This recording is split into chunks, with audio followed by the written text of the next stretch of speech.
दोस्तों, जब से मैंने पढ़ाना शुरू किया है तब से लेके आज तक मैं हमेशा बोलता आया हूँ कि अगर आपको मेंस में स्कोर करना है जीएस 2 के अंदर मतलब पॉलिटी के अंदर अगर आपको स्कोर करना है तो ट्रेडिशनल नॉलेज के साथ स्टैटिक पोर्शन के साथ आपको करंट अफेयर्स मजबूत करके जाना पड़ेगा। और इसका प्रूफ ये है कि कल जो एग्जाम हुआ जीएस 2 का जो पेपर आया, जो पहला ही क्वेश्चन था रिप्रेजेंटेशन ऑफ पीपल एक्ट में जो करप्ट प्रैक्टिसेस की बात है, लास्ट ईयर मैंने इसके ऊपर एक freely available current affairs video बनाया था जो कि 10 से 15 मिनट का था। अगर आपने वो वीडियो देखा है तो डायरेक्टली एज इट इज वो क्वेश्चन कल एग्जाम में आया है। अगर आपने वीडियो देखकर कुछ नोट्स बनाए थे तो ये क्वेश्चन आपके लिए कुछ भी नहीं था, आप इसे हंसते खेलते आंसर कर सकते थे। ऐसे ही अलग अलग टाइम पे हम लोग वीडियोस निकालते हैं, कुछ कोर्सेज भी निकालते हैं जिससे आप अपने जीएस पेपर 2 को इजीली टैकल कर सकते हैं। और ना ही सिर्फ जीएस पेपर 2 बल्कि पब्लिक एडमिनिस्ट्रेशन के अंदर भी इन करंट अफेयर्स इनपुट को आप बहुत अच्छे से हाई स्कोर अचीव करने में यूज कर सकते हैं। इसी वीडियो के साथ हमने वो पुराना वीडियो जोड़ा है जिसमें मैंने रिप्रेजेंटेशन ऑफ पीपल एक्ट का वो क्वेश्चन डिस्कस किया है जो कल एग्जाम में भी आया है। आई होप आपने वो वीडियो देखा है और उससे आपने इस एग्जाम में कुछ फायदा उठाया होगा। मॉरल ऑफ द स्टोरी, अगर आपको मेंस में हाई स्कोर करना है तो स्टैटिक क्लैरिटी के साथ साथ करंट अफेयर्स में जो हो रहा है वो भी आप लेके चलिए एग्जाम के अंदर। For example pardoning power of president हम क्लास में कराते हैं, कल प्रिएम्प्टिव पावर का जिक्र भी उसने किया एग्जाम में। जनवरी 2025 में प्रिएम्प्टिव पावर जो कि अमेरिकन प्रेसिडेंट ने यूज भी की थी वो न्यूज में थी। अगर आपने उसको पढ़ा था तो इजीली आप इस क्वेश्चन को टैकल कर सकते हैं, कोई घबराने वाली बात नहीं है।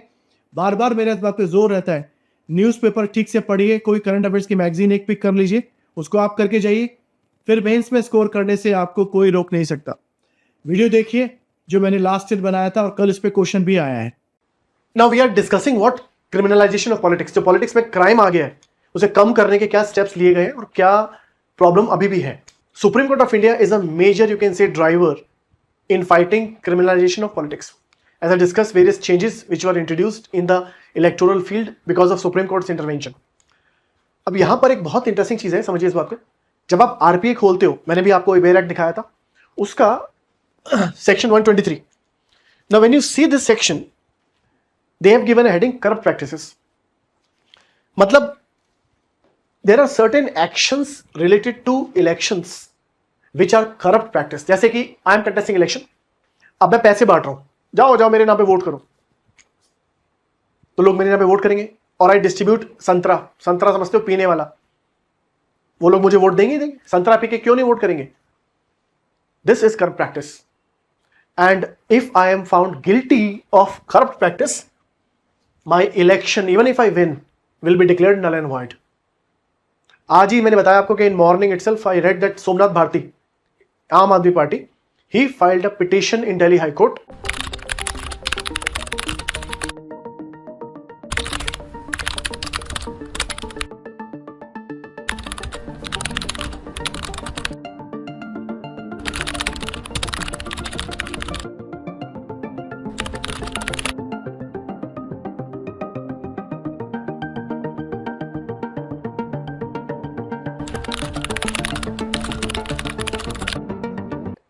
that the daughter of Sushma Swaraj, Bansuri Swaraj, he has leveled allegation against her that she has been involved in corrupt practices while elections are held in Lok Sabha. ऐसा उन्होंने इल्जाम लगाया। अब तो प्रूव होगा जब कोर्ट में होगा कि भाई इन्होंने पैसे दिए एंड वोटर्स को इन्फ्लुएंस करने की कोशिश करी गलत तरीके से, और वो गलत तरीके सेक्शन 123 में मेंशन्ड है। So what are the wrong practices, corrupt practices which can influence the election are mentioned in section 123। अब यहां पे there are certain problems and certain good part. The good part is that if you indulge in bribery, cash दिया, शराब पिला दी, bribery हुई, bribery में indulge हुए, या हिंदू मुस्लिम किया, या यादव शर्मा वर्मा किया, कम्युनल स्पीच दे दी, कास्टिस्ट स्पीच दी ना, ये भी करप्ट प्रैक्टिस है। या फिर आपने गलत इंफॉर्मेशन दे दी कि जब से हम पावर में आए हैं तब से हिंदुस्तान की गरीबी दूर हो चुकी है, तब से हमने इतने करोड़ों लोगों को इतनी इतनी फैसिलिटी दी है, ये गलत इंफॉर्मेशन मिसलीड कर रहे हो, वो भी क्या है? Corrupt practice. So certain practices which can influence the election are exemplified, are enumerated in section 123, and this is not allowed. Under RPA you cannot indulge in corrupt practice, and if you are indulging, your candidature and your election outcome can be nullified. या आप election जीत भी जाओ, अगर ये charge लग गया, prove हो गया कोर्ट में, आपका कैंडिडेचर कैंसिल। अब सवाल यह आता है कि this can lead to your disqualification as a contestant. Now you won the election, you will lose the seat. But सवाल यह कि आपको डिस्क्वालीफाई करेगा कौन? आपको डिस्क्वालीफाई वो करेंगे जिनका नाम दिया गया है सेक्शन 8A ऑफ आरपीए में, for indulging in corrupt practices. और करप्ट प्रैक्टिस डिफाइन कहां पर है? सेक्शन 123 पे। For indulging in this practices, section 8A of RPA says that president of India will disqualify you, मतलब you will be remove from the house.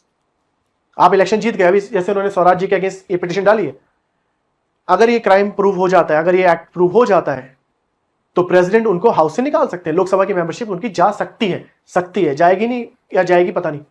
अब इससे related controversy है। Controversy number 1, this whole process where somebody will be disqualified, the whole process where somebody will be disqualified, somebody means MP और MLA. वही election assembly कहते तो MLA बनोगे, लोकसभा कहते तो एमपी बनोगे। अब आपको डिस्क्वालीफाई किया जाएगा नहीं किया जाएगा, ये बहुत ही कॉम्प्लिकेटेड कॉम्प्लेक्स प्रोसेस है। Disqualification process is very very complicated और complex. Why? I tell you the steps. First of all, आपका डिस्क्वालिफिकेशन होगा, you will be disqualified. Disqualified का मतलब समझो ना, आपकी मेंबरशिप जाएगी हाउस की। आपको डिस्क्वालीफाई करेंगे President of India, point number 1। Point number 2, disqualification हो सकता है इलेक्शन होने के बाद। This whole process to disqualified a person who was involved in corrupt practices, जिसने करप्ट प्रैक्टिस करके इलेक्शन जीता, उसे डिस्क्वालीफाई तो किया जाएगा, मगर यह डिस्क्वालिफिकेशन होगा after you have von the election. Point number 1। Point number 2, ये प्रोसेस इतना कॉम्प्लिकेटेड है कि जब तक डिस्क्वालिफिकेशन होगा तब तक अगला इलेक्शन आ चुका होगा, या शायद तब भी नहीं आएगा। तो process is so complicated. I give an example. See, RPA कहता है डिस्क्वालिफिकेशन कहां दिया हुआ है? डिस्क्वालिफिकेशन दिया है under section 8A, corrupt practice के लिए। For corrupt practice you will be disqualified by the president of India, and that is whole given, that is the whole process is given in section 8A of representation of people act. अब यहां पे क्या होता है कि as per section 8A the petition will be filed in High Court. Subrata Bharti ने भी High court में पिटिशन फाइल करी। ऐसे ही 2019 election in Arunachal, there was an independent candidate and he won the election for the state assembly। 2019 में एक independent candidate थे अरुणाचल में, वो इलेक्शन जीत भी गए थे। I am forgetting his name, precise name. Now he, जब आप इलेक्शन का नॉमिनेशन फॉर्म भरते हो तो अपने एक एफिडेविट फिल करते हो। Will you give the detail of your assets and movable और इमूवेबल, आप सारे एसेट्स डिक्लेयर करते हो। उस नॉमिनेशन फॉर्म में, उस एफिडेविट में वो 3 कार मेंशन करना भूल गए या जान के नहीं बताया, पता नहीं। Then he won the election. After the election results, a petition was filed in Guwahati high court. Arunachal को तो गुवाहाटी कैटर कर रहा है ना, तो गुवाहाटी हाई कोर्ट में पिटिशन फाइल हुई। गुवाहाटी हाई कोर्ट ने बोला कि in affidavit he did not mention his complete assets. 3 गाड़ी इन्होंने मेंशन ही नहीं करी। So we found him guilty and he should be disqualified. But high court disqualify नहीं कर सकता। हाई कोर्ट सिर्फ ये बोल सकता है कि you are guilty. Then this recommendation will go to the president of India. भाई हाई कोर्ट ने तो गिल्टी प्रूव कर दिया, फिर ये जाएगी प्रेसिडेंट ऑफ इंडिया के पास। Eventually president of India will disqualify you, but before he will disqualify you, he will consult with Election Commission of India. अभी सोचो कितना कॉम्प्लिकेटेड प्रोसेस है। Suppose this, in this particular case, against this MLA, Arunachal MLA who won the election, a petition is filed in the high court के sir he is involved in corrupt practice which is defined in section 123 of RPA। और क्योंकि इन्होंने corrupt practice करी, इन्होंने information गलत दी, पूरी नहीं दी, इनको डिस्क्वालीफाई कर दिया जाए हाउस से, असेंबली से। सेक्शन 8A का हवाला दिया। अब यहां पे हाई कोर्ट कहता है कि हाँ भाई, वी फाउंड हिम गिल्टी, इन्होंने पूरी इंफॉर्मेशन नहीं दी, वी फाउंड हिम गिल्टी। फिर हाई कोर्ट के जजमेंट के अगेंस्ट ये सुप्रीम कोर्ट में दे देते हैं अपील कि sir this was the reason I could not give the detail, I forgot या whatever reason. Supreme court high court के जजमेंट पे लगा देता है stay. Supreme court says that if he did not diverge the detail of all the 3 cars he has right to privacy. एक एक चीज घर में, अगर घर में एक टोबो साइकिल है तो वो नॉमिनेशन फॉर्म में लिखने की जरूरत नहीं है, उसकी भी राइट टू प्रिवेसी है। किसकी? कैंडिडेट की, जो इलेक्शन लड़ रहा है। हाँ, अगर उन्होंने कोई बहुत मेजर फ्रॉड किया था, मान लो बैंक अकाउंट में पड़े 50 लाख रुपए, 1 करोड़ रुपए, और वो मेंशन नहीं किए, तो एक करप्ट प्रैक्टिस है। तो any house, this is the wisdom of supreme Court of India. Supreme Court of India state the decision of Guwahati high court कि भाई decision of Guwahati high court क्या था कि he is guilty, he should be disqualified. Supreme court उस पर लगा देता है स्टे। अब आप ये देखो ये प्रोसेस कितना डिफिकल्ट है। अब उन्होंने गलत किया या सही किया, डिस्क्वालिफिकेशन कैन टेक एजेस। अब 2019 का केस था, 2024 में सुप्रीम कोर्ट ऑफ इंडिया ने फाइनली इस पे क्या लगा दिया? स्टे। और हाई कोर्ट ने भी 2023 में अपना जजमेंट दिया था। मतलब it took high court 4 years to give the judgement. मैं आपको क्या बताना चाह रहा हूं? I am telling you that this whole process takes a hell long of time before high court can tell that this man और this women is guilty of corrupt practice. अब सोमनाथ भारती ने स्वराज जी के अगेंस्ट पिटीशन तो file कर दी Delhi high court में, judgement आते आते कई साल बीत जाएंगे, तब तक हो सकता है इस लोकसभा का टर्म भी खत्म हो जाए, उसके बाद या उससे पहले डिस्क्वालिफिकेशन कर भी दिया। It's not a big deal. अब पूरा लोकसभा टर्म खत्म हो गया, अब आप डिस्क्वालीफाई कर भी दो तो क्या फर्क पड़ने वाला है उससे? So this whole process of disqualification of the candidate is quite difficult. It's need to be made simpler. और अभी तो मैंने पूरा प्रोसेस बताया नहीं है आपको। हम डिस्कस कर रहे हैं section 8A of RPA which is about disqualification of a candidate found guilty of corrupt practice. अब इसमें क्या होता है कि यहां पर इलेक्शन हो गया, election is over, you filed a petition in the high court, जिस भी मतलब जुरिस्डिक्शन का हाई कोर्ट है वहां पे आप एक पिटिशन फाइल करते हो within 45 days। Within 45 days you filed a petition in the high court कि sir so and so candidate is guilty of corrupt practice. ये जो कैंडिडेट है ये करप्ट प्रैक्टिस करी इसने इलेक्शन जीतने के लिए, और वो प्रैक्टिसेस डिफाइंड है अंडर सेक्शन 123 ऑफ आरपीए। तो जो पिटिशनर है वो क्या रिक्वेस्ट कर रहा है कि ये जो कैंडिडेट है जो जीता है इसको डिस्क्वालीफाई कर दिया जाए। प्रोसेस ये होता है कि पिटिशन फाइल करोगे आप हाई कोर्ट में, हाई कोर्ट उसे सुनेगा, देन हाई कोर्ट में गिव एन जजमेंट और an order. Finally High Court बोलेगा हाँ वी फाउंड हिम गिल्टी, मतलब वी अपहोल्ड द पिटिशन कि this fellow has done corrupt practice to win the election. Election जीतने के लिए इन्होंने पैसा बांटा या धमकी दी किसी को या कोई भी गलत काम किया जो सेक्शन 123 में मेंशन्ड है। हाई कोर्ट ने जजमेंट दे दिया। अब ये जाता है to the president of India. This will go to the president of India, क्योंकि डिस्क्वालीफाई हाई कोर्ट नहीं करेगा, डिस्क्वालीफाई करेंगे प्रेसिडेंट। बट ये भी सीधा नहीं जाता, हाई कोर्ट का ऑर्डर जाएगा to the secretary general of the house. अभी लोकसभा का इलेक्शन जीता था तो ये ऑर्डर जाएगा सेक्रेटरी जनरल लोकसभा को। असेंबली का इलेक्शन जीता तो secretary general assembly. Secretary general हम पहले भी कर चुके हैं, ब्यूरोक्रेट होते हैं ऑफिसर। तो ये ऑर्डर गया हाउस के पास, जिस भी हाउस को वो बिलोंग करते हैं। जैसे मैंने बोला मिस स्वराज का अगर कैंडिडेचर कैंसिल करना है तो वो लोकसभा में जाएगा क्योंकि लोकसभा एमपी बनी है। हाई कोर्ट कह दे कि हाँ वी फाउंड हिम गिल्टी, फिर वो हाउस के सेक्रेटरी जनरल को देगा वो ऑर्डर, हाउस का सेक्रेटरी जनरल देगा प्रेसिडेंट को। अभी देखो कितना लंबा प्रोसेस बना दिया। फिर president, because president has to disqualify, high court will not disqualify the candidate, तो president will disqualify.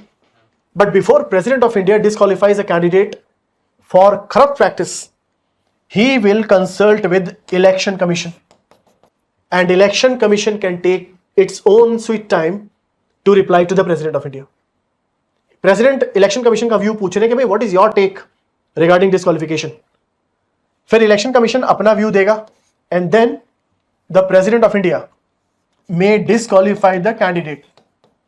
Do not you see that it's a very complicated system. Before you disqualify a candidate, it has to go through all these steps. Court proceeding itself can take 4, 5, 10, 20 years. You do not know. तो disqualification जब तक आएगा उस candidate का term ही खत्म हो जाएगा house में. So the point is that there is a problem with section 123 which talks about corrupt practices in election. There's a problem with section 8A of RPA which talks about the disqualification of the candidate found guilty of corrupt practice. The process is very difficult, lengthy, and thus there is a need to simplify this process. There is a need to simplify the process of disqualification of the candidate found guilty of corrupt practices in the elections. The corrupt practices are defined in section 123 and the disqualification has to be done of this candidate according to Section 8A of RPA.